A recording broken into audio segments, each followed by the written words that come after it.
Welcome, welcome, welcome. We have a very special pop-up. We are here on MLK and Orchard for a very special episode. Guys, this is crazy. Started August 29th, and today we've got this big LED screen. We're here for a big one-time pop-up. And you know what? We have a very special guest with us today, QB1. You guys know him, one of the all-time greats, Cody Carlson. Welcome to the show. Hey, Jay. It's very good to be here. You brought in some good weather. I did. You know what? You know what? It could have rained. It could have rained, but it's not going to. And we held it off. Right. So we're thankful for that. That's And speaking of thanking, we're going to get into a second. We have to thank our sponsors. First of all, we partnered with Wahoo Sports and Entertainment, which is a great story anyway. The coach, Tom Hill, my 800-meter coach here at Baylor, started Wahoo Sports and Entertainment after leaving Baylor. So we're partnering up for this. And, of course, Jay Hicks, official. And then we have one more. We have a very local partner, Ernie's Wine Bar. Wonderful. So everybody. So here's the thing. So what does it feel like? This is what we're doing today. We're honoring all of you guys. We're honoring yourself. We're honoring the guys from the Peach Bowl and Cotton Bowl teams. And then we also have Chris Platt, who's the legend of the game. That's what this is about. That's what's on the board. How does that make you feel when you drove up? Great. When I saw radar, I was just, it took me back a little bit. It was a guy that I watched when I was in high school. Unfortunately, we didn't overlap. Yeah. Great guy. And he gave me his extra jacket. You know what? Because Cody came. This is teammates. Unprepared. You know what? This is what teamwork's about, right? Even though you guys were on the same team, he gave you his jacket. Yeah, that's great. I love that. So talk about the board. One of the things that we want to do, we're not one hiding from things. A lot of, Baptists, a lot of hand wringing this week, a lot of consternation. What's going to happen? And so, I have this thing, Cody. I feel like it's like when things happen, people just become more who they are. That's true. And so we decided to lean in, bring out the video board. We have messaging on the board, just thinking all of our fans are coming out, honoring you guys, the legacy that's coming, right? The recruits, hopefully, and then also the guys playing today to send them out the right way. Yeah, that's special. I mean, it's a great culture, really is. We've gone through some struggles, and this year has been, something that a lot of activity on the field, but also some crises.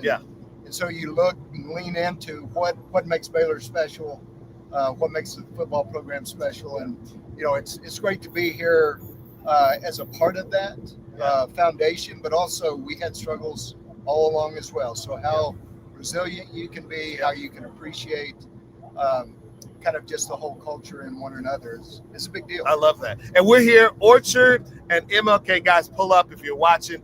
Also, too, make sure you guys hit that like and subscribe button. That's the way. This is all things run by AI. So that's how they know that you guys like the content. And Cody, we'll have to tell them because they can't see it. But we're right across from McLean. There's people walking in. We're getting started here. Yeah, beautiful. I mean, it's, this was something that we would have dreamed of, right? It's a stadium like this, in the setting right off of campus, close to downtown, very vibrant. Hopefully we're going to have a good, with Thanksgiving, a lot of people traveling. Excuse me. Shout out to the Baylor line, Sick'em Bears. There you go, Sick'em.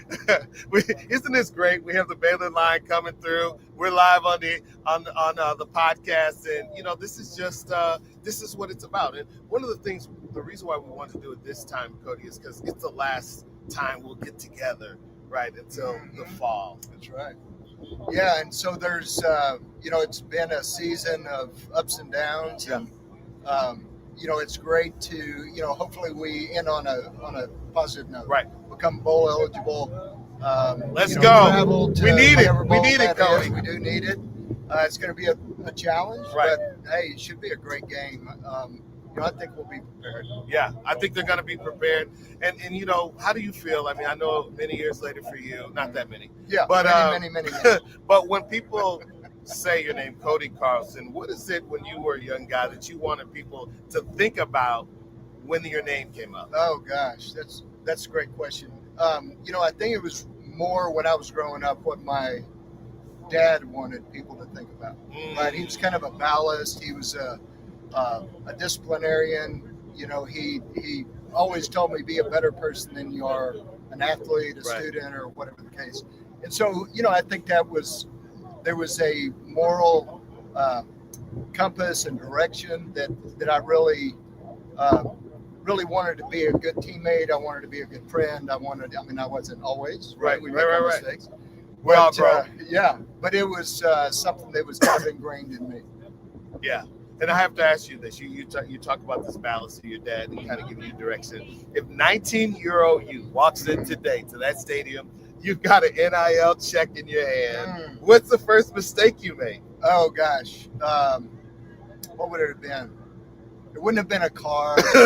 Hopefully your NIL deal would have included a car. Yeah, maybe it would have been. When Sawyer got a bunch of Yetis. He's buying too many Yetis. That might be it. He gave us the soft version, y'all. But we're going to take it. We're going to take it. Because, a lot of these guys, they'll have the car dealerships. I was at one school working with them on NIL. So funny, man. It looked like a Dodge dealership, right? It was every, they have those Hemis and all the cars, the trucks. And so hopefully we would have hooked you up with something. I think, hopefully, it's such a different dynamic today. And the distractions, the motivations, the opportunities. And it's something that I think we've all come to terms with.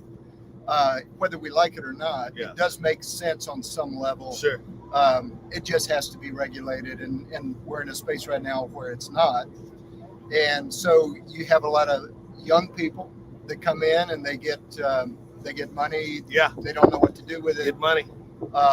They need to be learning about how they can save it, how they can defer payments, whatever it is, to really take care of their education and healthcare needs and all of that. But that's something that a young person doesn't think about, right? Too often. So there has to be something built up around that to support it. Yeah.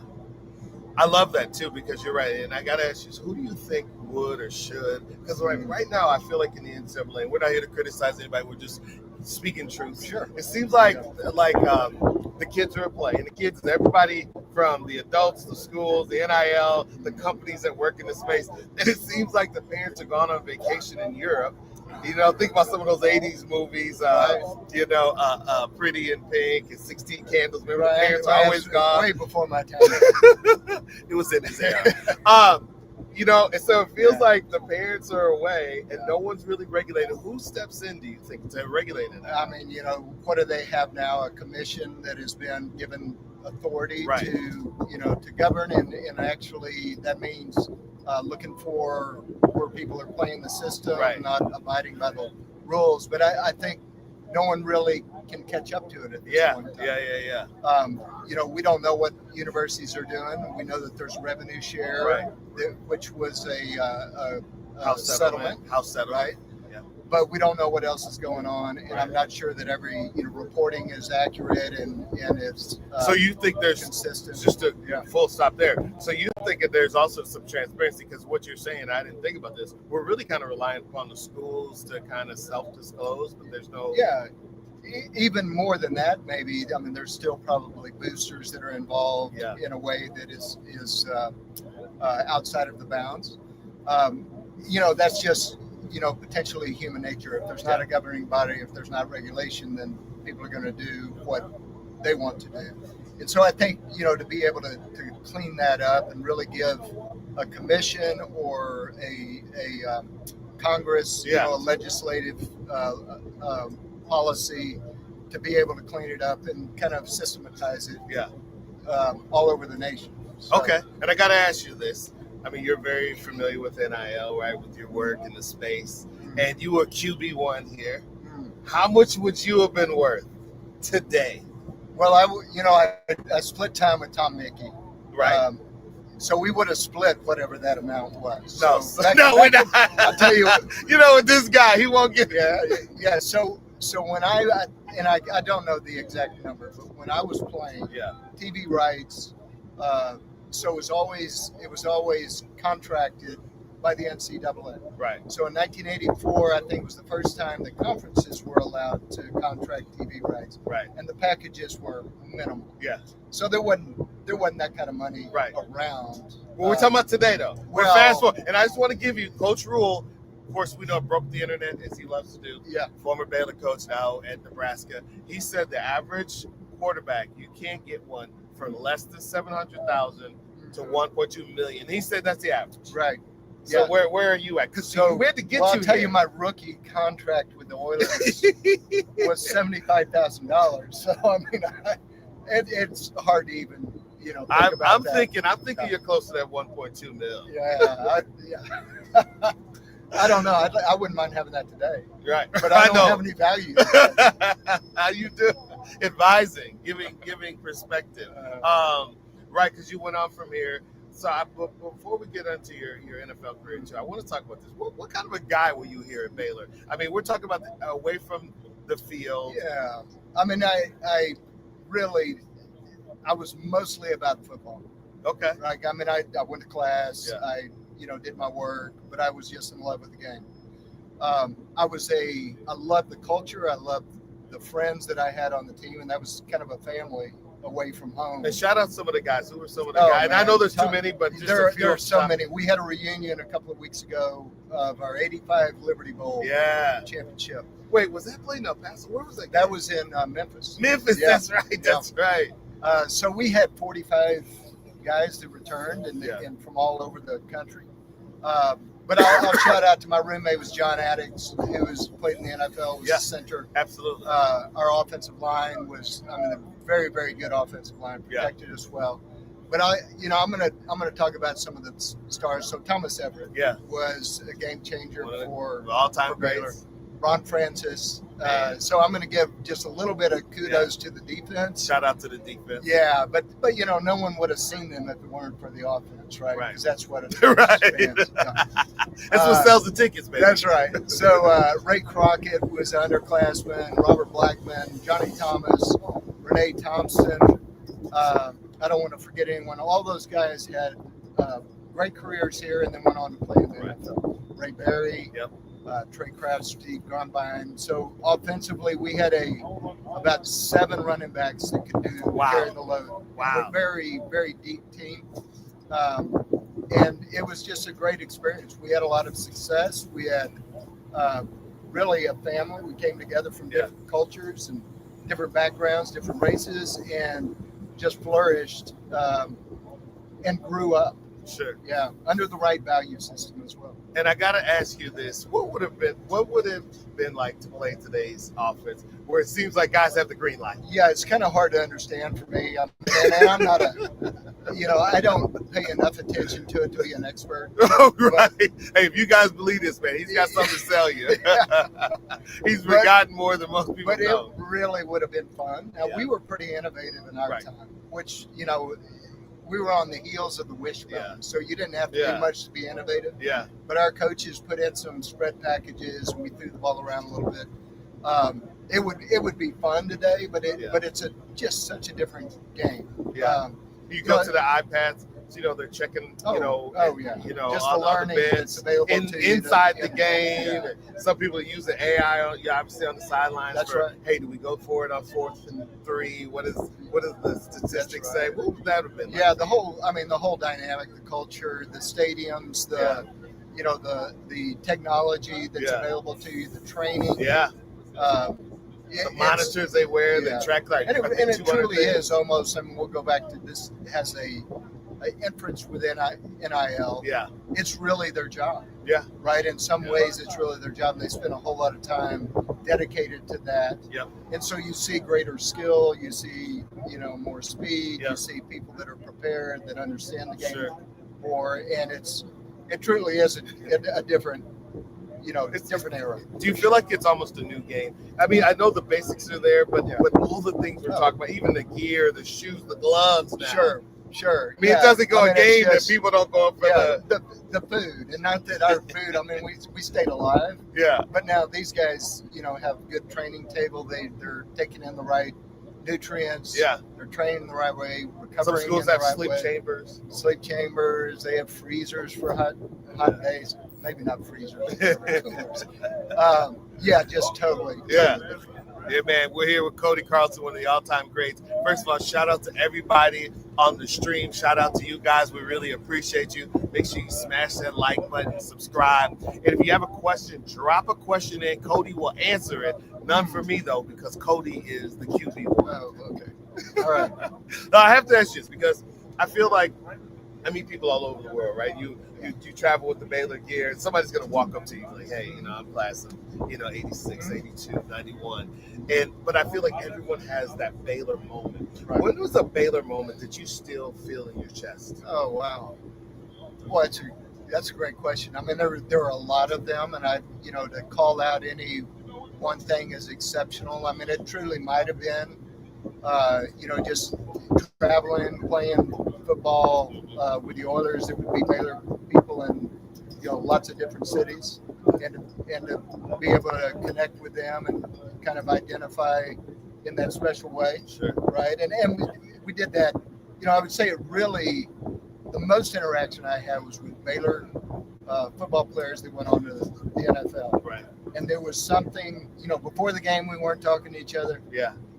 After the game, there was always a warm embrace. Right. I remember going up to Pittsburgh and playing when Walter Abercrombie was there. Shout out to Walter. Yeah, shout out to Walter. Great friend, great guy, great player as well. But it was always after the game, there was this, you go connect with the Baylor guy because you come from the same place, with the same fabric.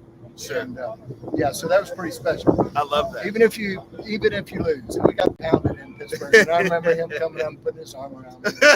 It's okay. I got to take you back to Baylor. We'll get to the Oilers in 1 second because I want to talk about that as well. I know you had a lot of moments. Is there any emotionally that you remember from the times that really stick out to you? Yeah, I mean, it's almost so the big wins and the big losses are the things that stick out to you. So I hate to say this because I don't want to give them any props, but Texas A&M beat us 31-30 basically for the conference championship my senior year. Wow. Game was considered the game of the decade, and we were on the short side of that. Sure. Now, we had some great success going out to USC, beating the third-ranked team in the nation, playing against some of the big boys, which was always just that was really exciting. So I think that the wins, the Liberty Bowl beating LSU, beating USC, beating Brigham Young. Steve Young is the quarterback, Sure. and that was my first game I ever played in. There was some big moments there. Okay, so that's a big moment. Is there any big hits that you remember? Oh. Because some of the times, I know this may sound crazy, you probably wouldn't expect it. I remember some of the fastest races I've been in, even if I didn't win them. Yeah. Is there any hits? Because that's the thing in football, right? Oh, I'm sure in your mind right now you can still play, but at our age, maybe taking the hit. Oh yeah, I watched that. And that's another thing about watching the game. It's like I wince every time, it's like, even before the collision. But I remember running the option, and I was not a great option quarterback. I learned to run the ball, just for survival and nothing else. But it was game planned to where we would run the option, and we had. I took a helmet to the sternum that cracked my sternum. And what year was this? That would have been my junior year. Wow. And so that was one, broken nose, broken ribs. Those were pretty severe collisions as well. Yeah. I remember some That's of those. dramatic. Yeah. I don't think I have You a do story remember like those. that. You don't want to. You got to work through it with someone. So if you could just listen to me for a while, I need to process it. And does it feel the teams are coming in? The teams are coming in right now. You can see it. You still get a little excitement. Shout out to my man pulling out. Do you still get goosebumps a little bit before the game? Of course, did they have this like this? I mean, was it this? We got No, it was not. It was not. I mean, tailgating was not really a thing when I was playing. Yeah. Shout out to my guys. Appreciate you. Hey, you should come back and get some tacos, man. Where you headed? They'll probably be here about 10 minutes. Okay, we'll walk back over. Yeah, come back. Good to see y'all. Sorry, just think about a live stream, man. And, I know someone. hey, Trent, I think they just pulled up. Someone's calling me right now, Jay. I want to see what. Anyway, this is They're talking about Jay Hicks being one of the best in the world right there. There's a tag. Hey, I love it. Got to ask you about this one practice. Everybody knows, I used to shoot, and it was over content for Baylor football. Baylor Athletic. And I always remember every fall camp, there was like this one practice where it got chippy, it was hot, and things broke out, right? Oh, yeah. Did you remember one of those?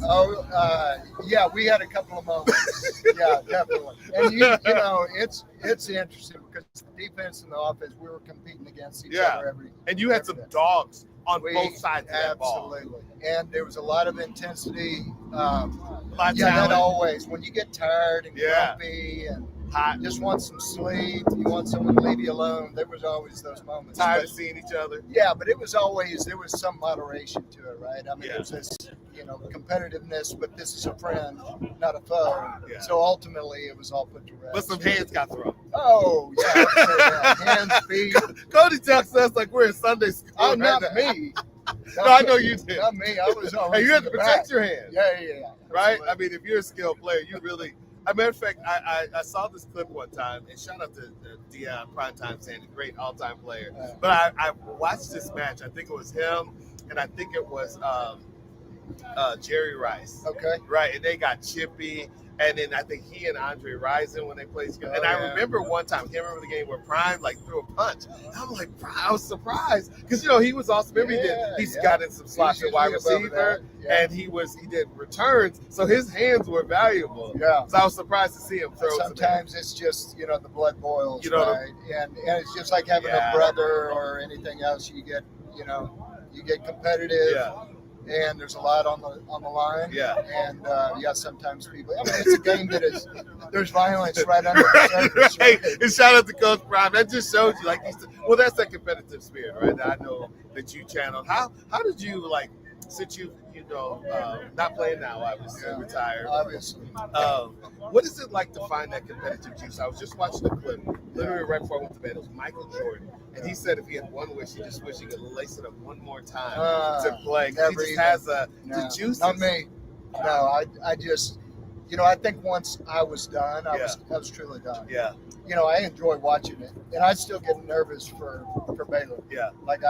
Sometimes I have to walk around. If I'm watching on TV, I have to walk around the house. Yeah. And just kind of. Is it pretty competitive though? I mean, I know you kids are older now. Yeah. What kind of stuff did you guys do? That can be a detriment. If you carry that off the field, and there was a culture, locker room talk and all of that. And sometimes when you practice something like that, then every decision in your life is competition. And that just doesn't work very well in the corporate world, in a marriage, and with kids, with whatever the case. What I was thinking of before I went to bed too? I always do TikTok. You guys, I do 10 minutes, and I have to shut my phone off so I don't stay up all night until TikTok. So anyway, there's this trend right now that's called "I was once a great athlete." So it's like there's this guy. He was in the office and he was getting a check, and he was fine. Then there's this lady, and she was doing the steps, and it was like an air shot. And I think you should do that TikTok trend, man. You should go back. One of the all-time greats, QB1. No, I might hurt myself. All right, so talk about this. You guys, what was it like, right? You're coming from Baylor, had a storied career. You guys had a lot of success here. And then you go, and it's almost like starting over, right? When you go to the NFL. What was that process like? You're definitely the low person on that. So you're hazed and, all the stuff that happens to make you kind of understand your role. You're a rookie. You don't matter. How did you, because you were talking about the ballast, your dad earlier. Yeah. How did you remember who you are, that I'm that guy still? That's a great question. There were definitely more pressures after Baylor than there were at Baylor, right? There was a culture here that really supported a certain, values that are derived from the faith. In the NFL, it's a business, right? And you really don't know that it's a business because you're still, you just love the game, right? So you're just continuing to do what you love to do. So I didn't even realize when I was a rookie that we were unionized. Wait, what? You didn't realize until I didn't. No, I didn't. Wow. I'm just out there playing the game, and I'm trying to learn the playbook. And we're going through mini camp. We had 8 straight weeks of 2-a-days San Angelo, Texas. That's where you're. That's where our training camp was. Man, times have changed. Yes, because I've been down there. They have that bubble, or they used to down there. Yeah. It's really nice. Everything is much more player friendly. Yeah, I think today. It's like a resort. It is. Yeah, those guys are tough. Yeah. Anyway, go just ahead. big. I interrupt. I'm the worst. So then we get back to play a couple of preseason games. Then we go out on strike. Oh, that's right. So you were my that rookie year, we had replacement players. Yes. We called them something different, but they were replacement players. Wow. A couple of them actually stuck afterwards. But you realize that it becomes this. The organization is one thing. Yeah. The players are another thing. Yeah. Right. And so, keeping the bond. Yeah. As hey, listen, we're gonna succeed or fail on the team together. Yeah. Our careers do matter, so we need to pull together. But there were some things that I would not have done. Wow. I would do it differently today. Okay. And I'm sure it's just a lot of pressure in the world today, particularly in the NFL. Yeah, especially those big contracts. Yeah, today. Huge contracts. So we got about this. We have about 5 minutes left. Make sure you have 3 minutes left. All right, we're going lightning round. Okay. What was it like the moment you got drafted? Just kind of. It was exciting, but I was in my apartment alone. I mean, we didn't have draft days. The big, Of course, I was drafted in the third round. Right. No one was with me. But most of 99.9% of people that walk to the face of this earth were not drafted. Okay, I'll tell you that I was a little bit disappointed. Okay. Because I thought San Diego was going to draft me. And who doesn't want to go to San Diego? Wow. Houston drafted me. Sure. And I was thinking, and great playing weather, too, in San Diego. Oh, yeah. Well, we had a dome, so the wind never blew, and right. that kind of helped the completion yeah. percentage. But all in all, I'm glad that I ended up in Houston. Okay. Great city, great people. My family was close by. So you go to Houston. Yep. All right. What was the first play that you remember running in your mind? Running in my mind? Yeah, the first one that went well for you. Okay, so playing the Raiders, my first start, winning in the last seconds of the game. We actually ran an option play, which no one did in the NFL. Right. Pitched to Alan Pinkett, who is a All-American from Notre Dame. Yep. And we ended up winning. That was my first start. Wow. So, Wow. All right, we're wrapping up. Can we make sure we get Radar ready to go? He's over there. Radar is one of the best guys. Radar's still talking. These two you just met Radar, and I swear I thought you guys had already known each other. I had met him before, but I watched him when I was growing up, and he's just good as gold. All right, so I only have a few minutes with you. Okay. So who is someone from the Oilers or your time in the NFL that you remember that really that had an impact on you, that was impactful on your career on or off the field? Okay, I'm an offensive lineman. They protected me, first of all, but we had some Hall of Famers. Yeah. Bruce Matthews, Mike Munchak. We had a really, really talented team. Yeah. Defensively, we were talented as well. Yeah. But talent. All the teams are razor thin margins as far as talent is concerned. Absolutely. But I just think you notice Hall of Fame players, and when you're playing with them that they're going to be Hall of Fame. Joe, just because I'm with an all-time great in you, I have to put the glasses back on because I'm with the superstar today. I'm with the superstar. This guy shines bright like a diamond. To quote Rihanna there. All right, bro. I got to ask you this as we wrap up. One of the things we always do, we ask everybody to look into the camera and give us it could be 30 seconds or under. If you were talking to the guys, and we know it's the last game, so they'll see this after, what is your message to them about the season, and what is it coming from an all-time great? What's your message to them about how they perform and what's next for them? Oh, wow. So you look right in that camera. Yeah, so I think, first of all, this season has been one of ups and downs, but you've learned a whole lot. You've learned resilience. You've learned to handle chaos. You've succeeded. You've had struggle and fail. All of those things are formative for the rest of your life. Don't forget the bonds that you have and how important community is. And truly, whether there's disagreements, whether there's competition within, is to come together as a community for good. And good luck, Sick 'em Bears. We're pulling for you. and get a big win today.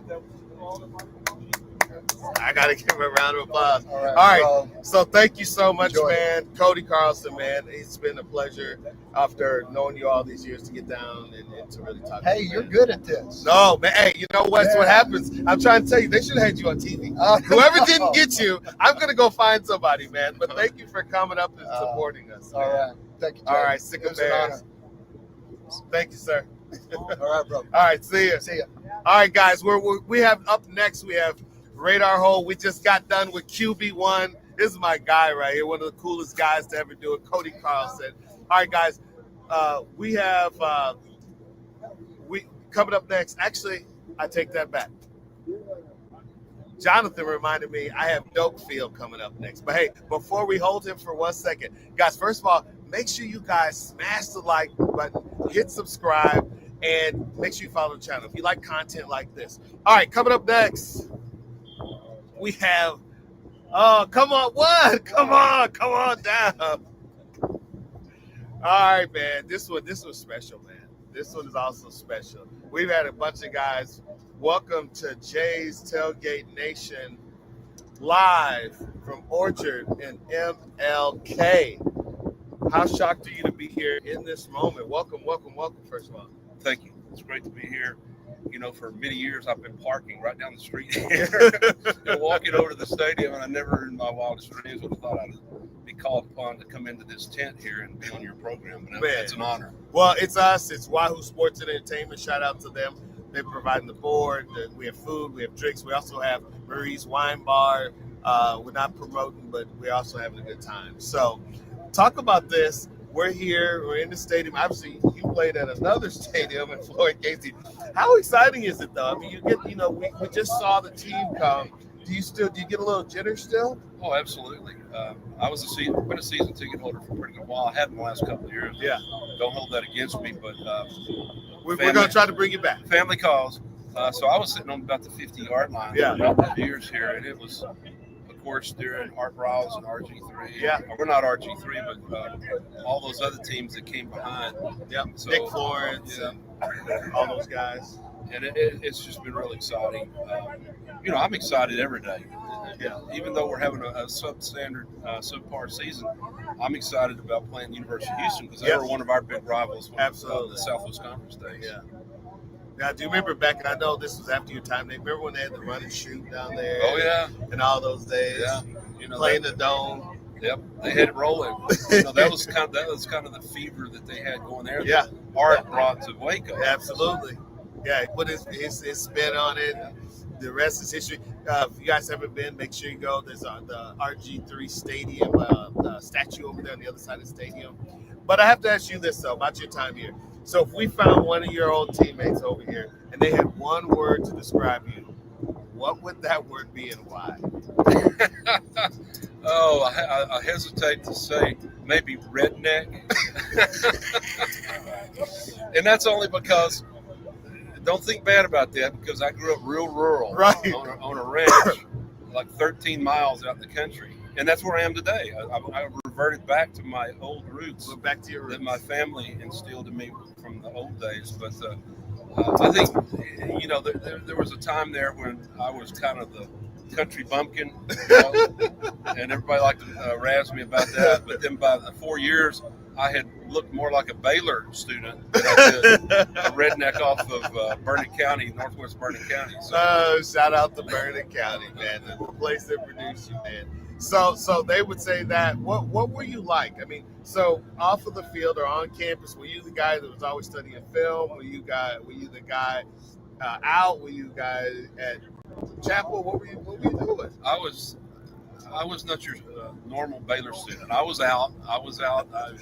The kids today say it's called being outside. Isn't that right, Jonathan? They say it's called being outside. Jonathan, hold on. What does that mean when it say I'm outside? Outside, like going out all the time. So we're talking to Jonathan, our producer. We were outside to me, man. You were outside Brooks Hall in the dorm. If I could get outside Brooks Hall, that was a big deal. But I remember going out with these guys from the big cities. Yeah. And my roommate was from Killeen, Raymond Cockrell, and some of these other guys were from Dallas and Houston. Yeah. And we went out to this little bar in Waco out here called gosh, I just went blank on that. Happens when you get to be my age. But we went in there and everybody goes up to the bar and started ordering drinks. Yeah. And I'd never been in a bar and never ordered a mixed drink in my life. You kidding me? And I didn't know I just said, give me what he got. And the bartender knew, he could tell. He said, what did he get? And he put me on the spot. I didn't know. I said, I don't know what he get. And I turned around, I had to go ask the guy, hey, what'd you get? It ended up as a whiskey sour, not the most manly drink that you would He just said redneck, and then he ordered a whiskey sour for the first drink. Man, this sounds like every country song I've ever heard, and I love country music. Oh man, it was. I lived that country song. I love that. Yeah. I love that. But I wouldn't have traded it for anything. And now here I am. I'm back at it. Back at it. So, recently retired. 10 years ago. Wait, what? Yeah. No way. I was lucky. And, You look so young. I didn't think it was that. Listen to this.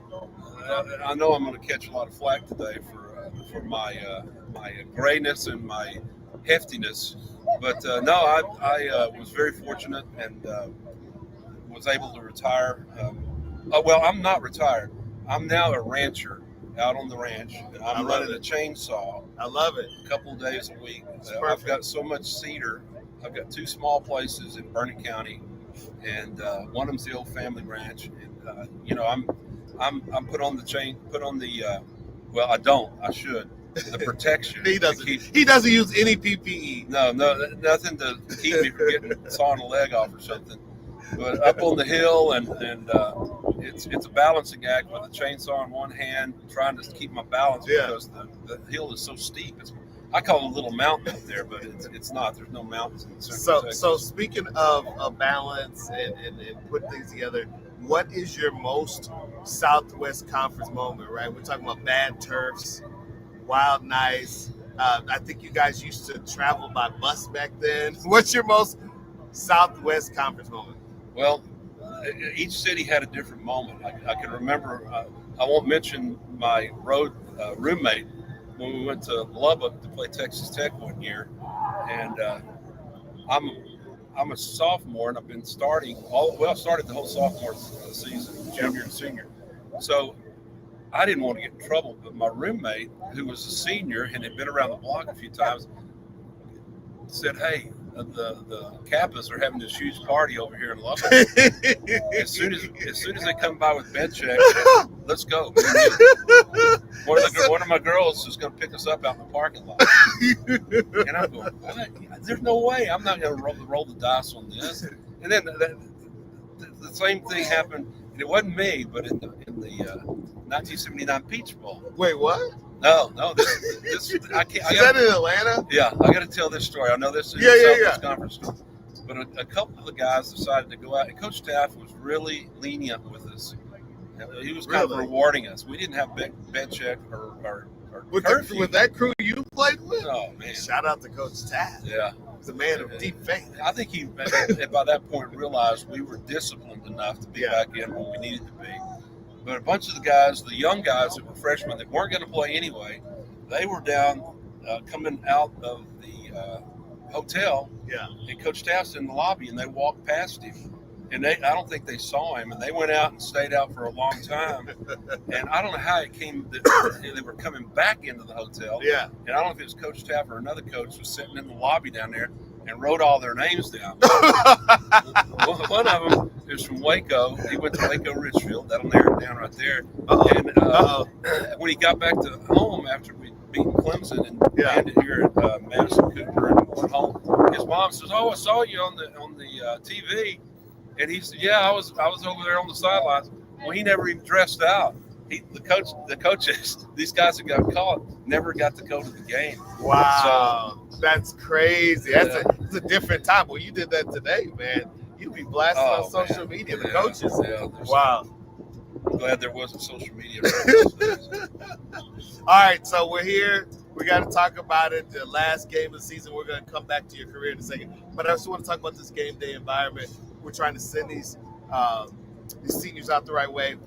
At the same time, we had Cody here, Carlson, and then you guys, we have the Peach Bowl team, we have the Cotton Bowl team. What does all that mean? You have, you guys, the legacy, you guys literally helped build this thing. Well, that's what I like to think, because it didn't, I'll give a shout out, and obviously the biggest contributor to potentially moving this off of dead center is RG3.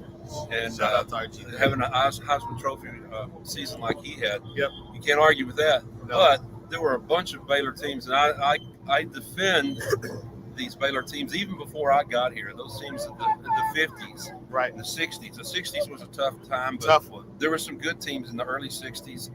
That all these guys, whether they played on a good team or a bad team, helped build this stadium. Yep. And the fact that we were in a position to move into the Big 12, we had to upgrade our facilities. Yeah. When I was, It was imperative. absolutely. We had to do it expeditiously, though. Exactly.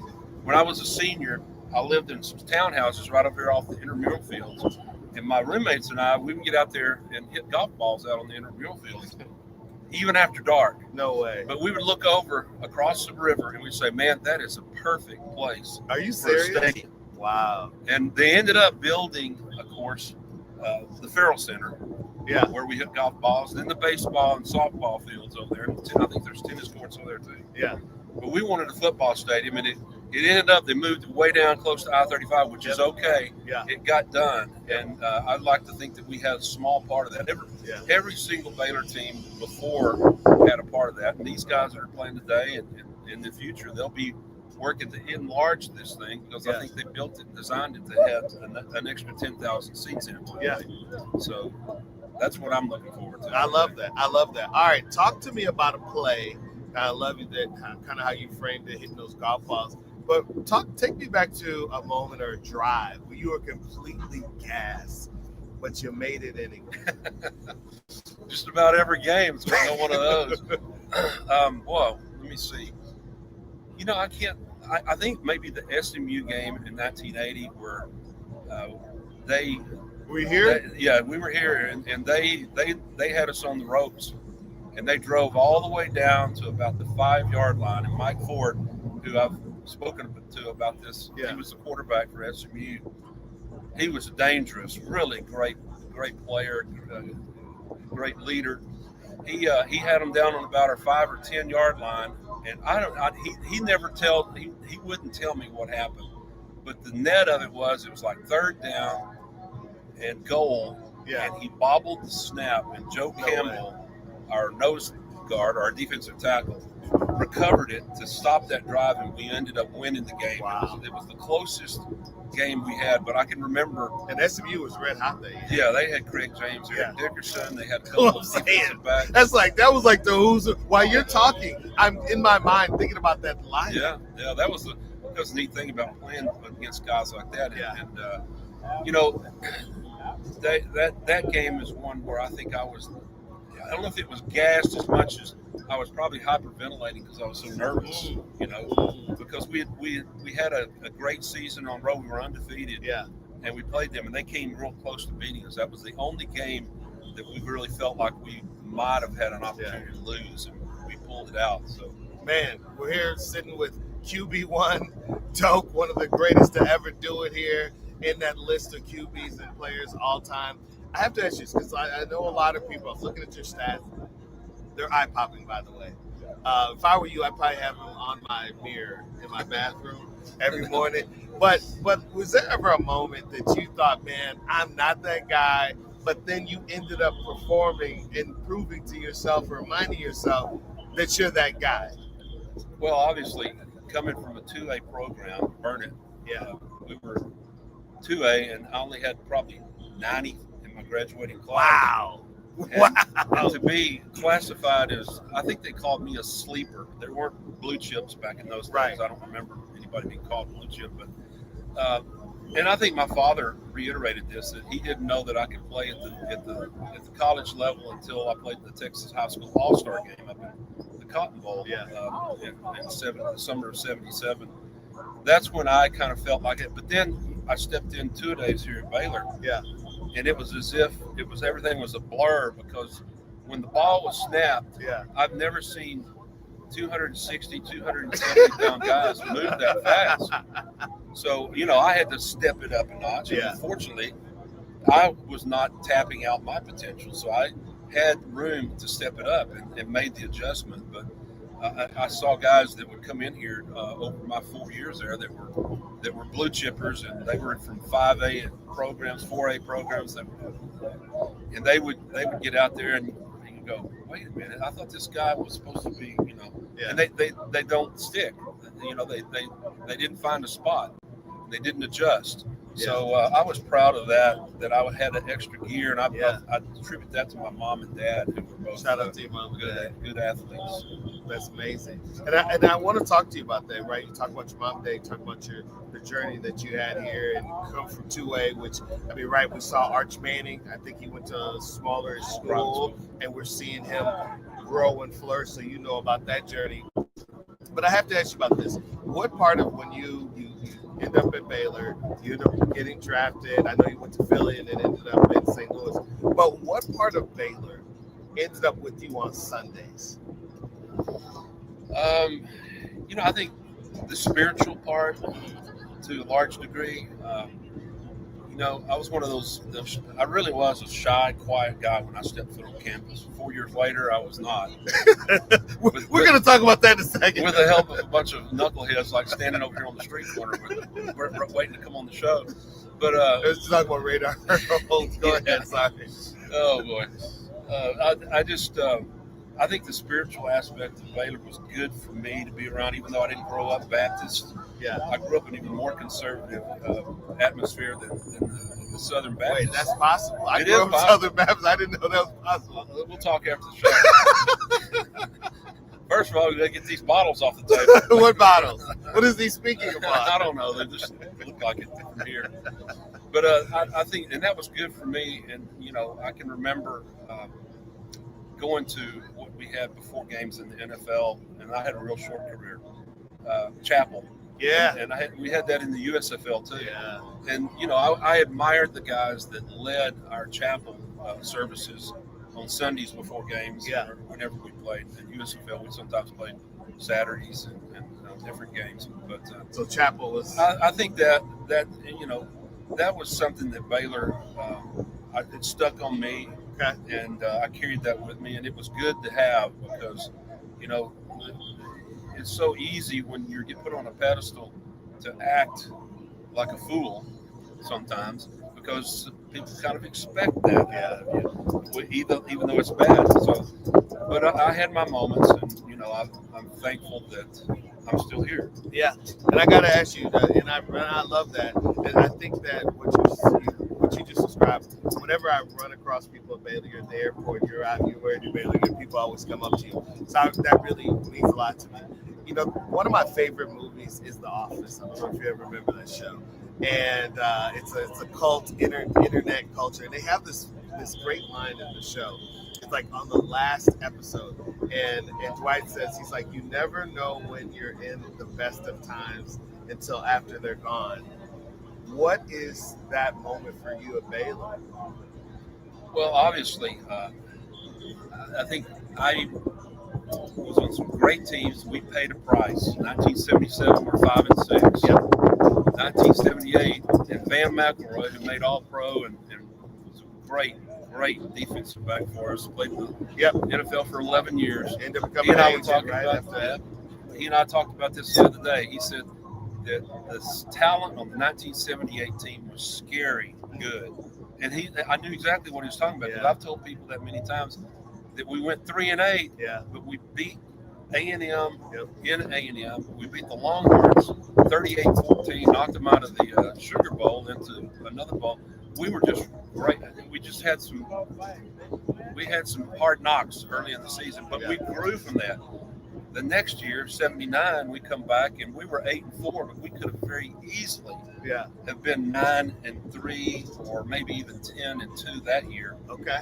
And then we put it all together the following year because we had some great senior leadership. Mike Singletary, Frank Ditter, Raymond Cochran, Radar Holt, all these guys that were like a who's who. We went through those tough years, 77, 78, 79. In 79, we were in Arkansas at their homecoming, and ask Radar about this when we get him on. Say, hey, I understand y'all played Arkansas in the hills at homecoming. Yeah. We're jogging off the field at halftime. It's 20-0 Baylor Wow. at their homecoming. Wow.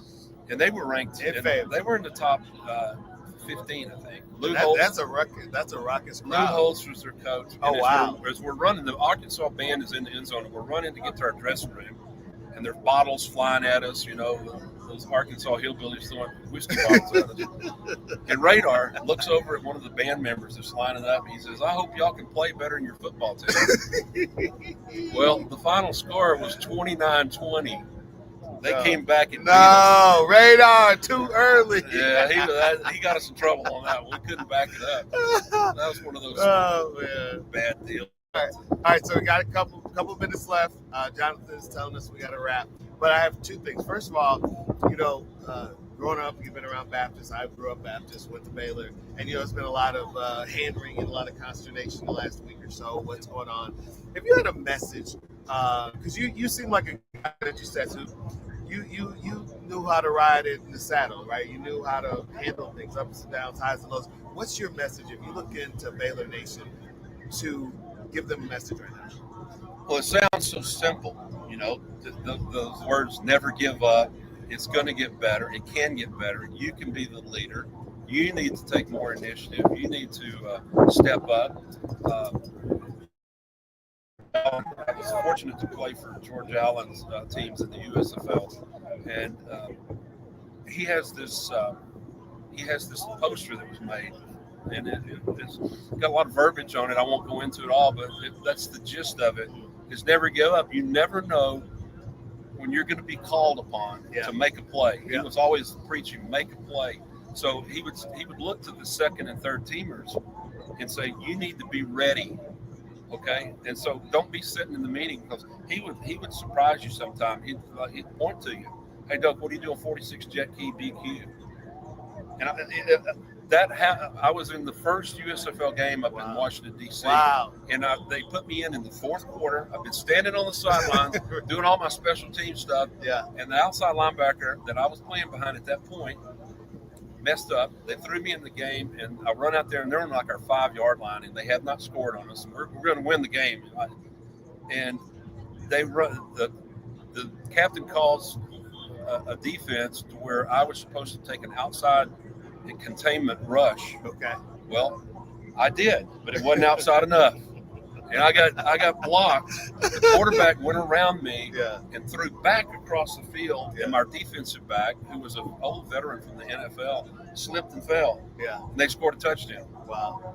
And George, years later, I was out in Arizona on a business trip, and George's son, Bruce, who was our general manager, we were out having dinner, and he says, "Here," hands me the cell phone. He says, "Somebody wants to talk to you." He answered to me, and I said, "Hello." And I know that voice.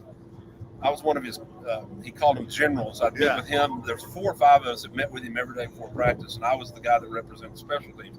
But that voice came on the line and says, "Doak, what do you do on 46 jet key BQ?" And he was referring to that one play that I had messed up on that let him score. How many years later is this? This was at least 10 years later. That's the what people in sports and coaches be around the game, right? They never forget. I know exactly what I should have done. I know exactly what I did. And he laughed about it, because it was just because we were playing in Washington, where he had led the Redskins for so many years. He wanted to have a shutout, because he was a big defense man. He loved defense. All right, so you get 30 seconds. You get to say what Baylor means to you. Look right into the camera. We're probably going to clip this up, Jonathan. That's what we do on social media. We clip things up. So if you had, I know you're in the Hall of Fame. You're probably in many Hall of Fames. You've got a lot of accomplishments, a lot of things you've done. But if you looked right in there, and you, at this point where you are, give us 30 seconds of what Baylor means to you. You're going to have to cut me off because I'm long-winded. I think more than anything, Baylor took me under, not the wing, the bear paw, and guarded me, guided me, directed me, put me in touch with some great guys, many of which are here this weekend for the Peach Bowl and Cotton Bowl team reunion.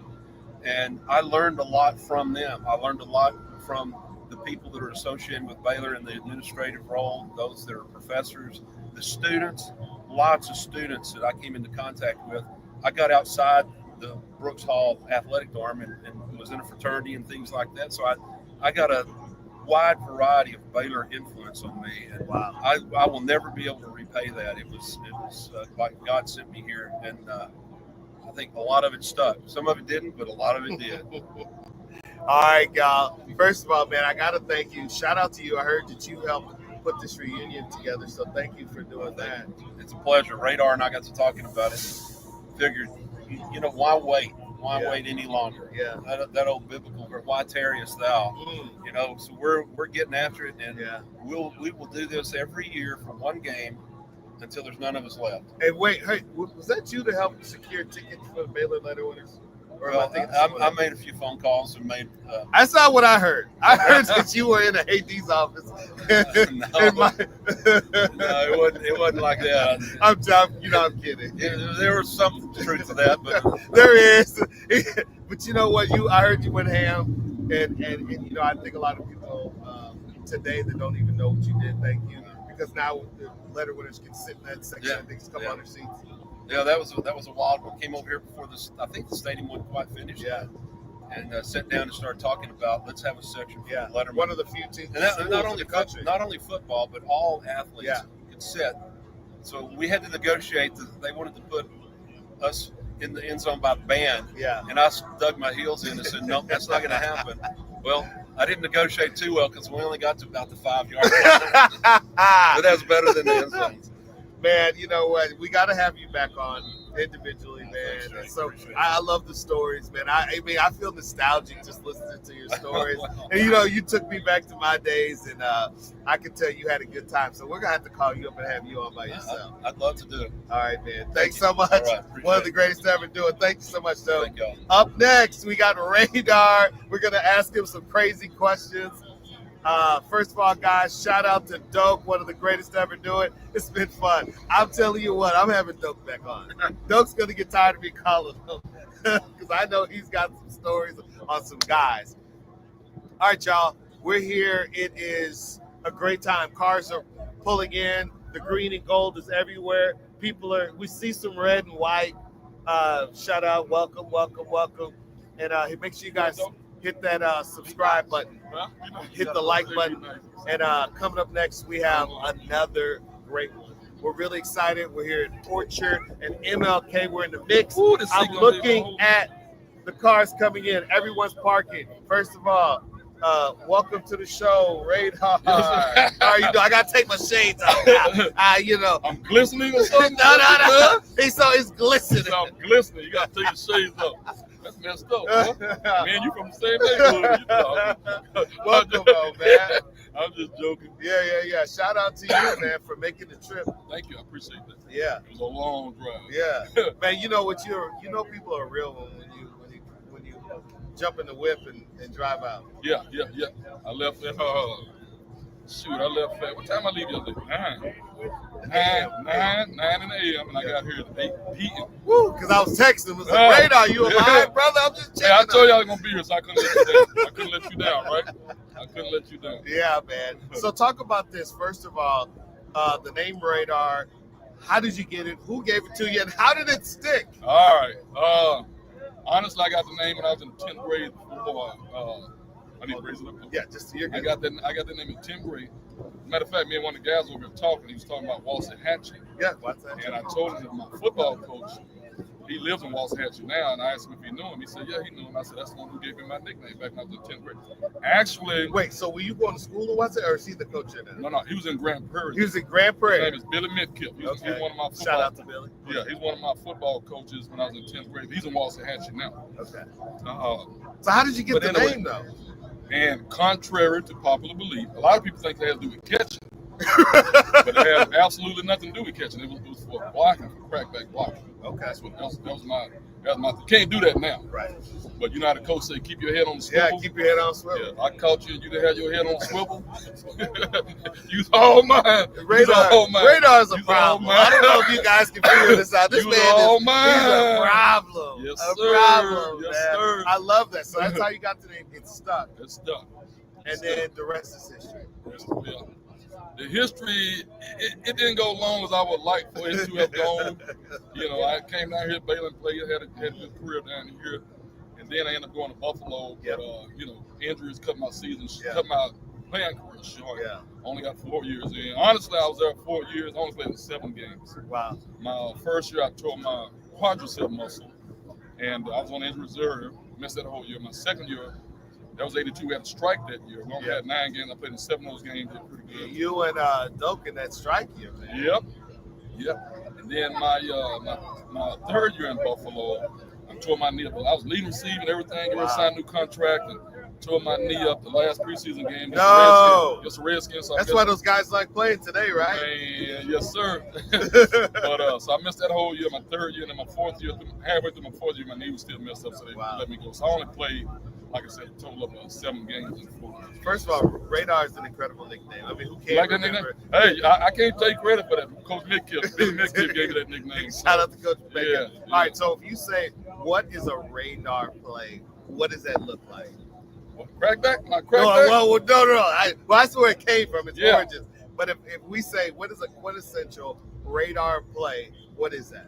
Well, like I said, it has to do with blocking. Right. You know, I was The nickname, but that's the origin. I mean, like, but if you were to say, hey, this is you had one play to show us yeah. that's quintessential of how you played your style, what would that play be? What would I'd probably be against SMU. I didn't really like SMU back in the day.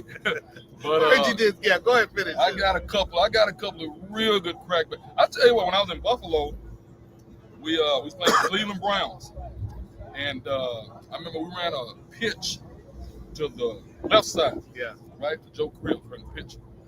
And I was on the right side. The play wouldn't even come to my side. Okay. Me and this guy had been jawing the whole game. He Yeah. was running. I'd break the hole and go to the sideline. He was like, "There he is, Jake." I said, "Yeah, here I am." Da, da, da, da, da, da. Man, play didn't come to my side. It's probably my best block. I wish I had video of it. I'm pretty sure somewhere. But I hit this guy. I swear this guy looked like he had a cape on him. he flew. Anyway, we was in the film room the next day, and everybody was watching the pitch to the left side. And then somebody said, "Yeah, no, right on, you know." Yeah. And then everybody, so their attention focused on Yeah. my side of the block. Man, them dudes gave me a standing ovation. They gave me a standing ovation in the film room because of that block. So that's what the I love it. Yeah, they gave I me a love standing it. ovation. I love get this. And I got to ask you this. So if we're talking about at Baylor, what's one play or one moment that stands out for you offensively? Probably the Peach Bowl. When I 79, Yeah. Atlanta, Georgia. Probably the Peach Bowl. I caught a touchdown in that game. It wasn't me. It was actually the Raymond Cockrell. But I just happened to be over there in the way. Yeah. But and the reason being because my mother, my dad, and everybody was there. Okay. And I know how much joy Yeah. that, like I said, we didn't pass a lot when I was there, but for them to travel all the way from Texas to Atlanta, Grand and Prairie. then for my mother, you know, her son to catch a touchdown in the Yeah. game, I know how much that meant to her. So that right there was probably mine. Okay. So talk to me about this on that team. You guys, one's going one offense, one defense going against each other. Who stands out? Oh, Who was my a God. dog in practice Oh on my that team? God. Tiara, where you at? Thomas Area, you know him? Yeah. Me and Thomas Area used to fight every day. We were like Ali and Frazier. As a matter of fact, Coach Tapp called us in his office one time. He said, "Y'all gonna have to cut that nonsense out." He said, "Cause you making me look bad, cause it looked like I didn't have control of practice." Right. But we had a beef going on for about a week. I remember what it's about, but I don't know if he remembers. But anyway, What was it? Is it something we can talk Well, about? no, I can't say. Okay. See, this is why Radar is gassed on his show. I wonder if I bet he still remembers. But anyway, man, we was going at it. And you know what? And we best of friends now. Yeah. And we laugh about it now. We Yeah. joke about it. And we reflect on it. We talk about how he made me a better receiver. Yeah. And I made him a better defensive back as a result of us. You know, Thomas Earl was tough. Wow. Oh, he was tough. So who else on that defense in practice do you remember? All right, the whole defense. I remember Van McElroy. I remember once Yeah. Van got me. I remember it looked worse on the film than it did in person. Yeah. He caught me coming across the middle on a post right up Yeah. the board. He's called Van the dentist Why is that? because he was knocking people's teeth out and stuff like that. But Van got Shout me. out to Van. Van got me real good. He was a bad boy. Van was a bad boy. And I hate he was supposed to be here and he had to do something else. So he wasn't able to make it. I hate because I love that dude. Yeah. But anyway, we had a guy named Steve Ronaldo. You know him? Yeah. Ronaldo was deaf. Make sure you tell people who he is. Yeah, Ronaldo was a linebacker. He was deaf, Yeah. right? I was getting ready to get him on the crackback. Yeah. I was ready to get him on the crackback, and I heard everybody yelling, saying, "Ronaldo, here!" Well, I knew he couldn't hear. Right. Oh, this is terrible. Hey, You're a but terrible human being. But you know what? I know where the story is going. No, you don't know how it ended. Okay. They say he couldn't hear. To this day, I see people can hear because right when I drew back to hit him, man, he turned around and knocked me halfway across the. I'm like, okay, I thought he could, you know. He laid me. I still remember laying on the ground on my back, looking up at this dude, you know, and he's standing on me laughing like, yeah, I got you. I said, yeah, you got me. Mike, Secretary, Lester Boy, Doak, who was just here. Shout out Oh to man, Lester. we probably had the best linebacker corps in the whole Southwest. Wow. Yes. Jerry Harris, Turf Monster. We had a good. We had a loaded team. Yeah, we had I go on Cedric Mack and all the defensive backs. And Who do you think offensively made you better in practice? Oh, Walton, Dennis, and all, you know, Walter Mike Abercrombie, Fisher. Dennis, Dennis and then little Gerald when he came in. I was a Gerald senior. McNeil, shout out to all Gerald those was guys. funny. Gerald and another little receiver, Bruce Davis. Okay, they was real fast. And I remember I was a senior, and Gerald and Bruce, they were freshmen, and they used to laugh and make fun of me because they said I had skinny calf muscles. They used to laugh at my leg. So what I would do is I'd wait for the time, the defense on the field, wait for his time for the offense on the field. Yeah. And right before I went on the field, I turn around to him and I say, you know, y'all over there laughing. Yeah. I say, but look at me, I'm getting ready to run on the field. Y'all still over on the bench. You a bad child. But anyway, but Gerald and Bruce, I was already gone, but they came in and you know the rest. I mean, they had very good careers. Bruce ended up going to the Cleveland Browns the second round, and Gerald to USFL with Jim Kelly, and then playing. He played Cleveland Browns. He played Cleveland Browns. Both of them played Cleveland Browns. But they did real good, man. But we used to have a lot of fun joking around with each other and all that kind of stuff. You know, so switching it up a little bit, got to talk about, you know, some leadership on your part, right? You guys had obviously a kind of a traumatic, event happen. You guys ended up rallying around him. Yeah. Talk about that. Tell the story. You mess with me now. Well, we're going to move on from it, but we got to talk about it because some younger guys. We have Jonathan. This is actually my teammate's son right here, Jonathan. Okay. And some of these Jonathan, guys, what's up, dude? they have a shout out to Jonathan. He's actually our producer today. Okay. But talk to me about that. Like, how did you guys talk to me about the moment real quick? Yeah. And then shout out to my friends Donnie and Kelly pulling up. All right. Kyle Woods. Kyle Woods? As a matter of fact, I named my son. I have a 10-year-old son. His name is Cal. Wow. Yeah, he put everything in perspective. Yeah. You know, I still remember the incident. Yeah. He was on the field. It was like the last play. He was getting ready to go in. And him and Kenny Matthews, they had a collision. Yeah. It was like the loudest hit I'd ever heard. Everybody. It was like a gun went off. And everybody turned around. When they turned around, he fell on top of Scott Smith, who was a defensive back also. And you could tell Scott knew right away something was wrong because he didn't move. He just laid there. Right. Until they came and picked Cal up off of him. And I remember Coach Cal telling everybody to get down on one knee and start praying. Everybody was trying, you know, what's going on. And oh man, anyway, I remember them putting him on the stretcher. Yeah. And I remember one thing I remember, probably never leave my head, is his arm dangled, fell off, and they had to pick his arm up and put it back up there. I remember that.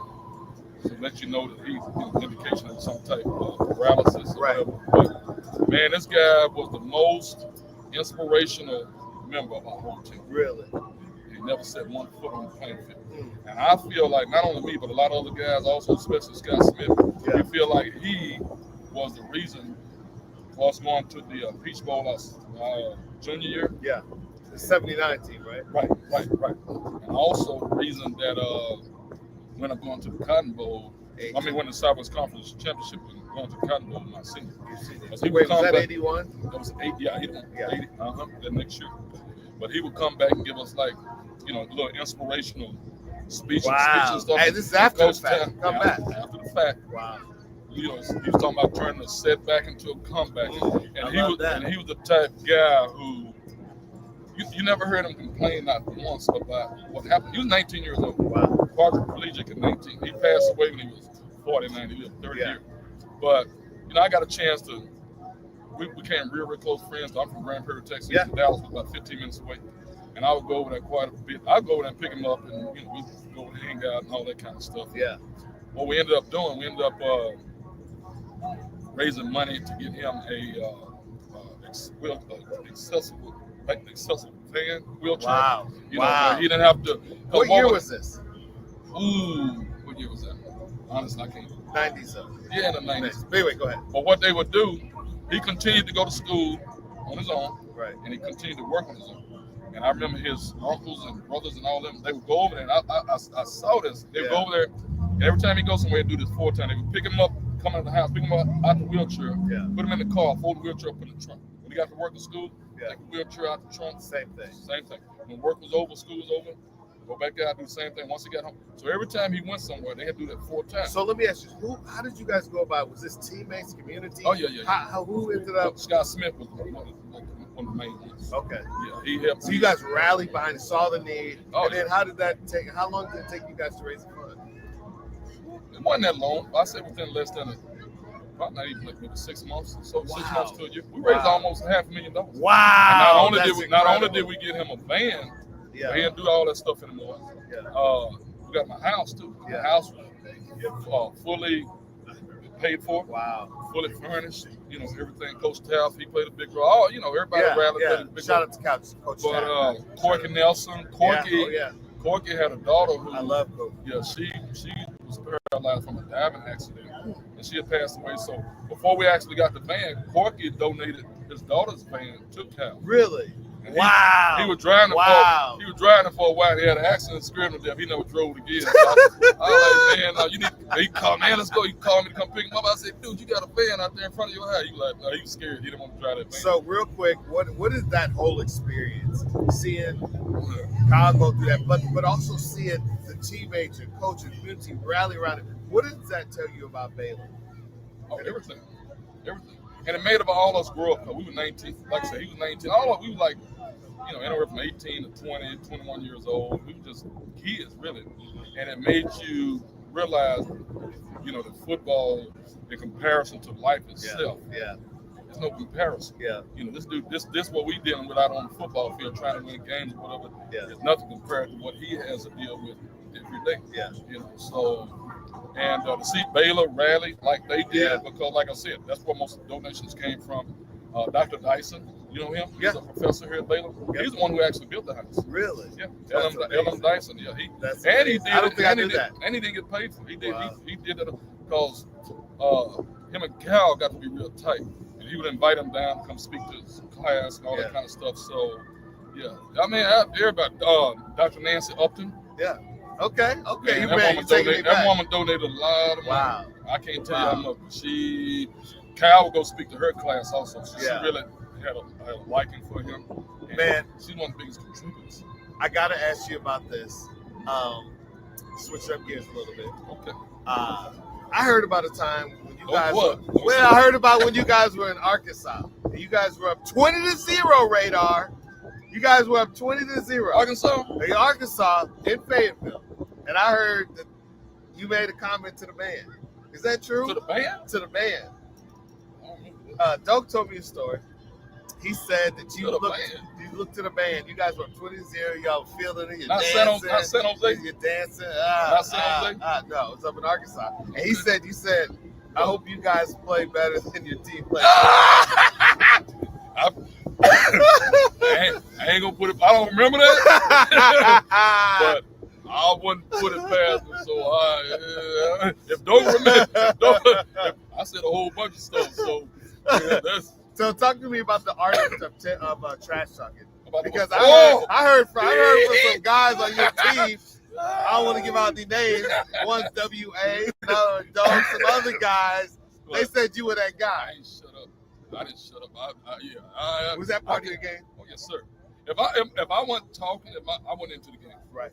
So like now, they got these guys playing now. You get a good lick on something, and Yeah. that's just that adrenaline. Yeah. And you got to hold that in. Man, it'll, you know how they say make it rain. It's been raining yellow flags. I was like, I don't know if I could control. They'd have to put some duct tape on my mouth or something. I was like, no. But that, you know, just and you talking about Walter, okay? But Walter and Dennis, Walter was you telling got hype. You got hype for those guys. Yeah. You know, like I said, we didn't throw a lot. Hold up, so because every play that I've seen, not every, sorry, let me put this back. When I go back and look at the old tapes, man, you guys did as a receiver a lot of blocking, sir. Man, what would you have been like? And never went below the waist. Wow. Never went below the waist. My favorite thing was going right at you and giving you a little move like I was gonna run a route. Yeah. And I tell receivers all the time, you got to come off the ball the same way. You know, you can't when you run a pass come off full speed. Right. When you block, you come off. Right. You don't ever want the defense back to know what you're doing. Right. A lot of times you get right. You coming 100 miles an hour. Yeah. All I want them to do is just break down. Yeah. They break down. Oh, you mine. You mine. got I own you. I got I you. own you. I got you. I own you. Yeah. So I used to love blocking for like Walt and Dennis and Alfred Anderson and all them. Yeah. It was just to see these guys. Yeah. You know, for them to score like a long touchdown, you was a part of that. Yeah. You know, hey, I got that last. Remember, I got that last dude for you. You know, so yeah, I used to really get a kick out of it. Those guys were special. Before we get back to it, gotta ask you, what does it mean we're here? This is a pop-up event. We just did a special pop-up location. When Walter was my first guest on the show, we went way back over there. Nice, man. The Bear Street, and we're right here. Shout out to you guys, Sick'em Bears. Hey, what's up, Sir. Sick'em Bears? Sick'em Bears. All right, look, man. We're on Orchard and MLK, man. What does MLK. it mean? We're kind of in the mix. You see people coming in and out. You hear the whistles. Do you still get a little, you still feel a little bit? But I ain't trying to let one of them 17, 18-year-olds rock my world. I ain't got too old for that. But yeah, you still, you go back and reflect about when you was out there. We never played at McLean Stadium. Right. But yeah, nothing but good memories, just the camaraderie with all the guys. Even these guys out here now, like Cody and Doak and everybody here now, just being around them and all that kind of stuff, and just bringing back a lot of memories. As a matter of fact, we go with a lot of guys over there now. Mike, Singletary, and all those guys, they're over there now. We get to go over there, and some of these guys. Yeah, tell us real quick about this. So it's you and Doak kind of got together and put together this reunion. Yeah. So who's the reunion and what is it? What's happening? Well, we have a lot of guys that want to come back, but sometimes guys don't feel like they're invited. You got to spoon feed them to get them to come back. Hey, if you've not dealt with former athletes, you know. The key is tickets. Everybody want to know about tickets. Right. So Wetzel, Coach, big shout out to him. Shout out to Coach Wetzel. He's president of the Baylor. Big shout out to him. He's the one that actually, helped us pull us together as far as like, guys get. You told them they got a couple of tickets. Yeah. Shoot. I drove all the way from New Mexico. You guys aren't worth. Y'all aren't worth anything. Okay, aren't worth anything. But so that's and like I say, some of these guys. So you guys get together every year. You come to a game. No, this is really like the first time. This is the first year. Yeah, but after this, we're gonna start doing it. Okay. We're gonna make it a reunion where every year, at least one game after the season, we try to get everybody to come back and. So what did you think when you came up? Because I don't think I told you about the video board, and you guys. Yeah, I like that, man. I like that. Talk to me about that, man. Oh, I love it. I already took a video so I can send it to my son. All right, so walk me through. For people who aren't here, we're gonna video it. But talk to me. What is it like to see yourself and the other guys honored up on? And everybody want to see themselves. You want to. You want to be modest also. Right. You don't want. I don't. But go ahead. I don't. But you can play that game. But deep down inside, whether you want to admit it or not, everybody want to see that. Want the 5 minutes of fame. Yeah. Everybody wants that. So to see that, and a lot of us are not really accustomed to that. Right. Because even like when we was here, there were other people who shine brighter than ours. But to see you up there and get some recognition, everything that means all. Yeah. And then, like I said, it made me regret. It made me regret that I didn't bring my son with me. I got a son who's unbelievable. Next year. Yeah. This kid scored 9 touchdowns in the football game. Wow. Had a basketball game not too long ago. Cal. Oh, that's right. The Cal, right. And I had a basketball game couple of years ago. They beat a team 38 to something. He scored Wow. 34 of the 38 points. Wow. Unbelievable athlete. And he's really into this stuff. If he'd have been here and saw this, he'd have been like, oh, that's my Shout dad. out. That's I my gotta, dad. I That's gotta my give dad. a big shout out. This is Wahoo Sports Entertainment. They've Yeah, done that's nice. to set up the food for you guys. So when you're done, you can get some food. Yes. We have, You're doing a good job, man. man, you know what? It's all Good about job. the people. So real quick, so Coach Hill, my coach from when I was at Baylor, my 800 meter coach, he worked at Baylor for a long time, ran the facilities, ran all this. And he's the one that actually owns this company, Wahoo Sports Entertainment. Oh, So we thank got together to honor you guys. Yeah. Because if you go look at it, because you know he probably didn't read the board. So it I says, didn't read the book. No, You know, I I got- saw the picture. It's like a book. yeah. You don't read what's in the book. You look Yeah. at the picture. I I saw my picture. I need to read I know. what- See, I just met him, and I already know Radar. I know him. I know this brother did not read what's on the board. We spent all that time. hey, You see how I did Yeah, that? I looked at the pictures.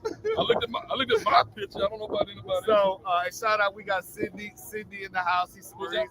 Sydney owns Marines Wine Bar, is one of the sponsors. Oh, okay. One of our community partners for this event, and we really wanted to. Yeah, that's Sydney. He owns one of Jerry Paul Johnson used to own. I don't think this is a different one. It's Okay. downtown Waco. Yeah, But it's one of the downtown things that we wanted to do is really give honor to you guys. I know there's a lot of Appreciate hands that, man. ringing. There's a lot of what's going on right now. Yeah. And I always say, I told Doak this. I said, when tough times come or questionable times, people lean into more of who they are. Yeah. So we brought the board out and Yes, said, sir. I appreciate it. welcome I back. appreciate it. I'm gonna make sure my son sees his daddy up on that big screen. You know?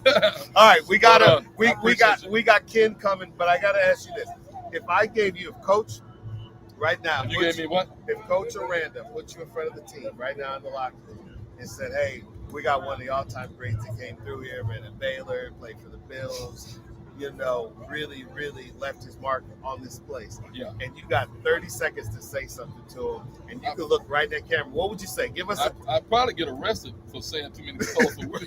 all right. Give us some motive. We're gonna chop this up and put give us some motivational speech. I just want to say, you know, you guys are having a good season. You know, keep doing what you're doing. Remember, you have to put in more work than the person that you line up against. That's the main thing. And don't ever let a mistake or anything like that deter. Don't ever let anybody define you. You know, you define who you are, and don't let a mistake define your whole game. You make a mistake. Everybody make a mistake. Yep. Professional athlete, they get paid millions of dollars. They make a mistake. You throw an interception, drop the ball, or whatever. So what? That's over with. I had to learn that the hard way.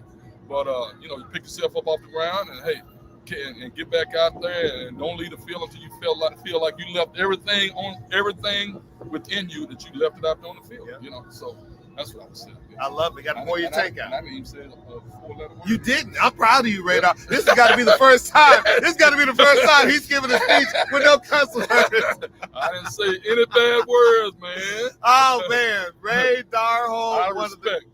I wasn't gonna do you like that. You're good. You're good, man. Radar, I got to have you back on by yourself though, because I got to do a full episode with you. I know you got more stories. Okay. All right, real quick though, I'm gonna give you one. What's the funniest story, memory that you have while you were here at Baylor? Oh, We're gonna go out on this one before we go to Kent. Funniest stuff. I can't tell the funniest one. I give you a sign. I can't tell the funniest. I'll tell you one though.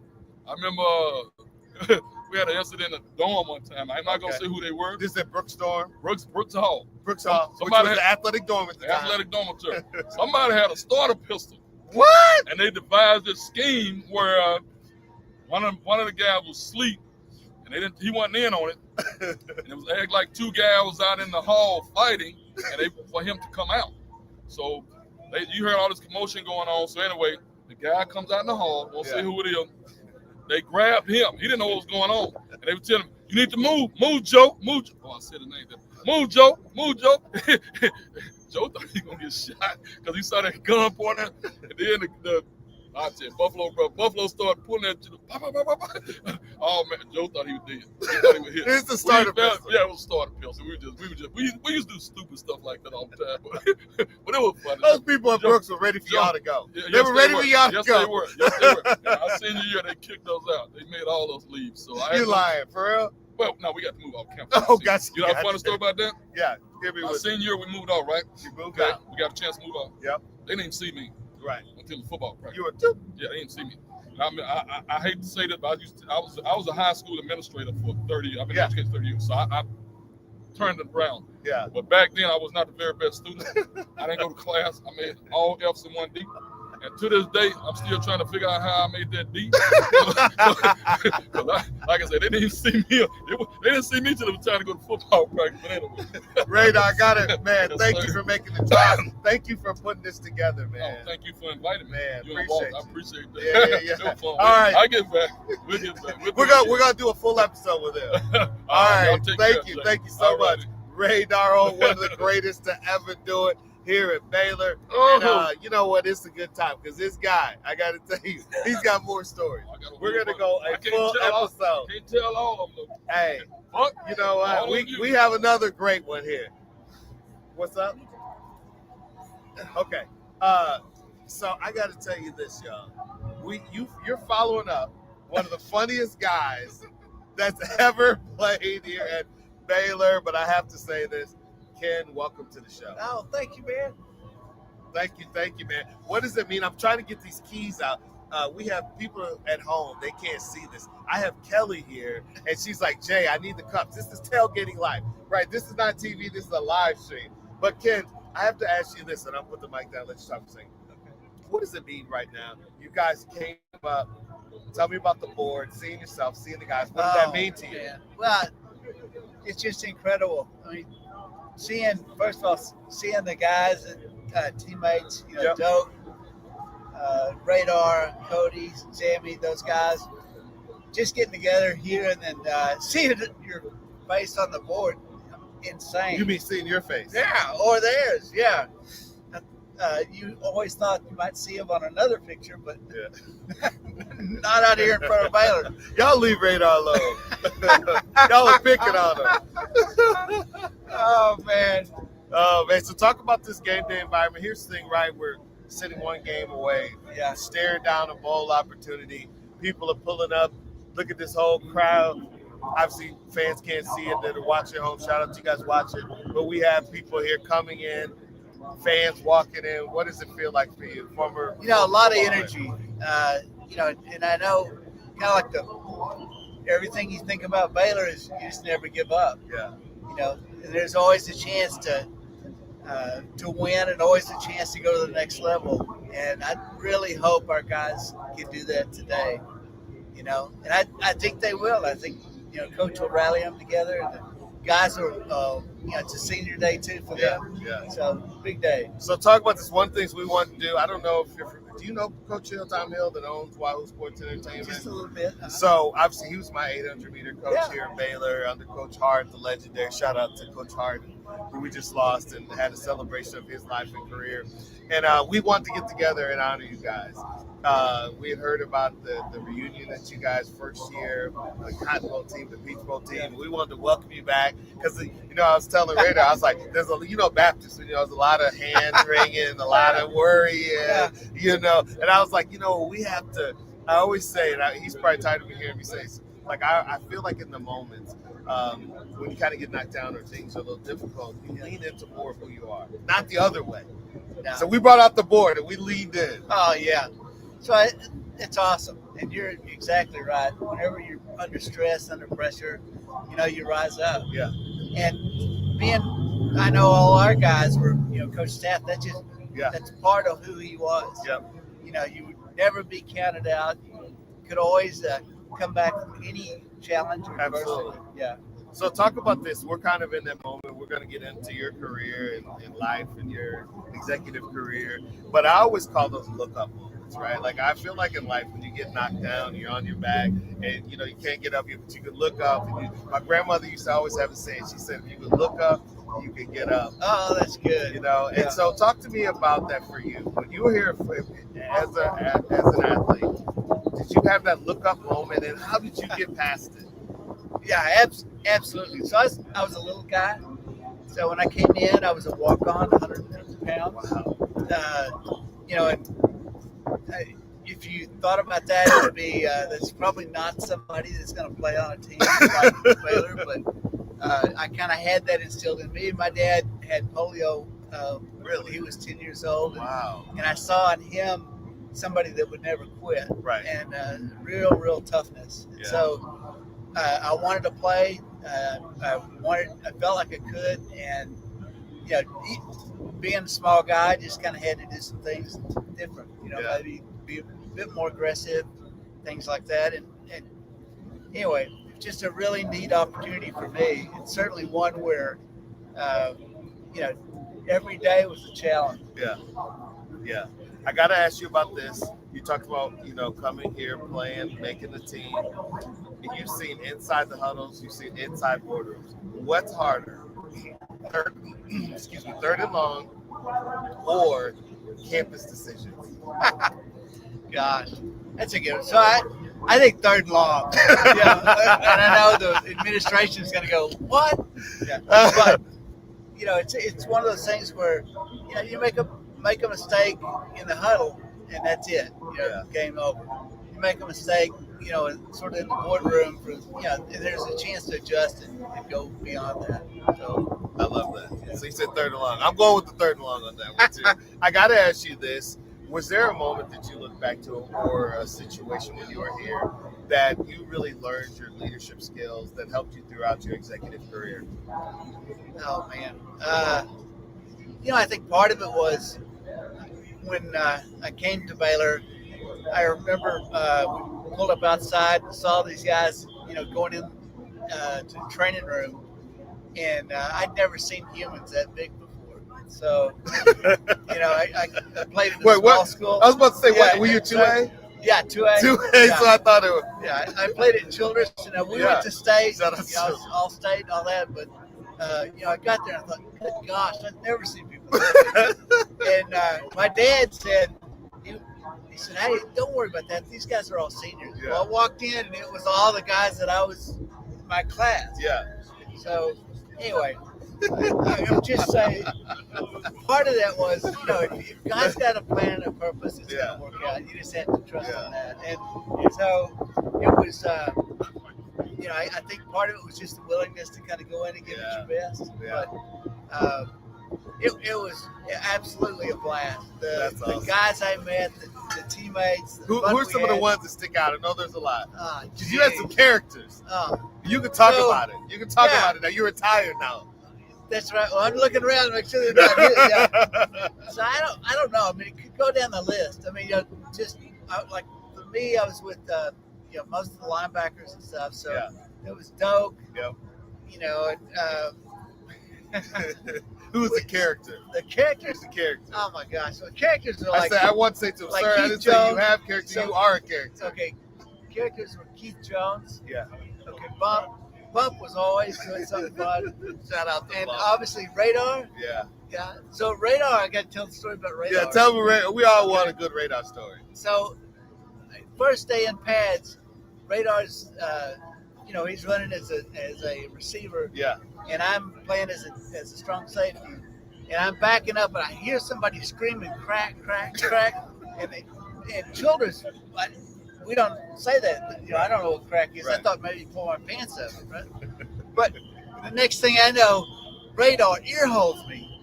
No way. Oh yeah. I mean, I felt like the world just turned upside down. He got you. Yeah. And so I looked up at him, and he just kind of smiled at me.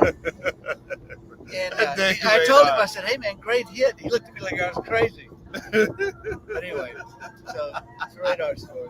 So is that so what other fun or at least memorable moments you had? You guys talk to us about the bowl game that you guys went to. Yeah, the bowl game was great. Just doing that whenever everybody kind of thought, I don't know if everybody felt like Baylor just was, we're okay, but we're not that great. Yeah. And the bowl game was a way to really prove that. So were you one of the guys that stayed out? Because I heard there were some guys. Radar just left his chair, so Radar tells it all. Radar says there's some guys that, because I guess they didn't have bed check on that. Yes. Well, the good thing about that for me is I got married in 1980. No way. Yeah. No, and I'm still married to, my girlfriend. And I love that. 45 years, but so I was not in that group that might have gone out. His Sunday school teacher's watching, so he's giving us the good version. No, I'm saying he's a good guy. Good guy. So talk to me about this. What is one thing that stuck with you from Baylor? Obviously, you went in On had a great career as an executive before. People forget that you had this whole executive career before Baylor, because a lot of people think about you as an executive here. Yeah, was 25 years in semiconductors. Wow. About 18 of those were. No, were you in Austin or where were you? Austin, actually, also in California, Yeah. Bay Area, Yeah. in Boston. Yeah. So ran a couple of companies and just had some good runs and enjoyed the technology. Yeah. Boom. And then, wife and kids, I thought I really felt a calling to coach. And so I wanted to get back, and I thought about going back to children's and coaching and teaching. And then we just kind of reached a place where we could do that, and an opportunity came up at Baylor. Did you go back to children's? No. So the phone call rang and you hang up the phone. No, man, it happened. I thought I told my wife, I said, "Hey, Lynn, let's look around just to see if there's something that might be." And there was a position at Baylor to basically provide career support for MBAs, working for a guy by the name of Dr. Carini and Gary Carini. And so interviewed for that, got it. And that was the start. It was just one guy, kind of a one-man band. Yeah. And then, grew through the Career Center and ended up being 20, 24 people and overseeing all the students. And so. And was it last year? When did you retire? June 1st of this year. Of this year. Yeah. Shout out to you. Shout out to your career. Oh, thanks. And when we took over the team that took over the Career Center, the placement rate was about 45%. Wow. Okay. And now it's like 92, 93%. No way. Oh yeah. I wish they would have had that when I was graduating. Where were you? I mean, you were out in California living that good life. You probably had a kid that had pinky finger in the air. He was up there in Palo Alto. He was out there on the river in Boston, right? See, he's laughing because if you know, you know. I know. That's great what you're doing. All kidding. That's great, man. So anyway, shout out to the team and the staff in the Career Center, because they really, really care. Yeah. And it was one of those things where we felt we need to have somebody for every student that comes to Baylor to help them decide, really help them really realize their potential. And then just real quick, how helpful would that have been to guys like Radar? I mean, because Radar, I haven't spent my time, but Lord knows he needed it. Radar could have really used that. I mean, but it would have taken maybe the whole Career Center to help Radar. Actually, no. Radar could get a job anywhere. Yeah, he's a great guy. 5 minutes. He is. I tell you what, one thing, and obviously you played with him. I know him met him through Walter, and met him in person here today. But one thing about Radar, you talk to him, you feel like you've known him your whole life. Oh my gosh, yeah. He's really something else, and he's also he and Doak have helped keep everybody connected. And Walter too, actually, but just the ability to kind of keep the guys together. And they put this together for us. So how many guys do you have in the industry? It's a Peach Bowl team. It's also a Cotton Bowl team as well. I don't know how many's going to be here. I think close to 50. Yeah, that's awesome. I think Doak was saying that 16 of our Which guys. is great, because I love my Baylor people. But I'm going to need you guys to make sure you come out, not just when we're winning back-to-back titles, right? Yeah. No, I love my Baylor family, because it's incredible. I bet you guys will have close to 16. Yeah. That's amazing. It'll be a blast. There'll probably be a lot of food eaten, a lot of stories, a lot of lies told. That's what he's telling his family, their lies. Hey, got to ask you this, though. You've been around this place a long time. What is one thing about Baylor DNA that must not change? Core Christian beliefs. Okay, so that's kind of what separates us from everybody else. Say that again. Yeah, core Christian beliefs. I love that. Yeah, I think that's really the DNA that we've got to keep inside us in all that we do, and it's got to be the root of all the decisions that we make. Yeah, and I love that, because I was talking to someone, because a lot of schools are changing. We were talking about a school, the acronym, 90 miles up the road. I don't want to call them out, and they've kind of gone a different direction. Yeah. And I said that's a trend in higher ed, right? To go a little bit less Christian. You can reach a wider audience. But Baylor, to its credit, has a high penetration rate of people from Texas and as well across the nation. I do think it's our core identity. Yeah, I agree. And I think tons and tons of students want to come here. Parents want to send their kids here simply for that. I mean, hey, and also, like I said, the Career Center, you come to Baylor, they're going to help you get a job. So I have to, so not to put you on the spot, but this is Jonathan. You guys can't see him, it's Jonathan. Jonathan can come over here a little bit later. But so Jonathan is actually my teammate's son, and he's a current Baylor student. So, right, I know you're not on staff, so no pressure. But if you had, Jonathan, what year are you?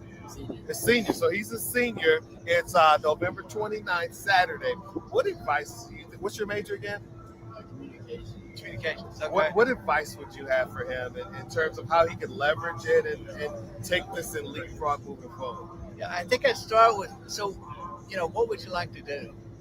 Just broad, like, what is it that you'd really like to do? Something that. I would like coaching quite a bit. I think that would be really cool. Okay. Yeah, changing kids' lives. That's